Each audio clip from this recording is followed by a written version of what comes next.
দেখছেন খবর বাংলা 24x7। নতুন খবরের আপডেট পেতে আমাদের চ্যানেলটিকে সাবস্ক্রাইব করুন।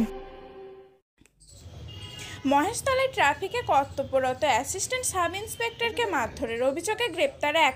ডায়মন্ড হারবার জেলা পুলিশ সূত্রে জানা গিয়েছে, বুধবার সন্ধ্যাবেলায় আনুমানিক 6:30 পৌনে 7টা নাগাদ বজবজ ট্রাঙ্ক রোডের ডাকঘর মোড়ে কর্তব্যরত পুলিশ কর্মীদের হঠাৎই মহেশতলা পৌরসভার 24 নম্বর ওয়ার্ডের বিবেকানন্দ পল্লীর বাসিন্দা বিশ্বনাথ নায়ক নামে এক ব্যক্তি অকথ্য ভাষায় গালিগালাজ করতে থাকে।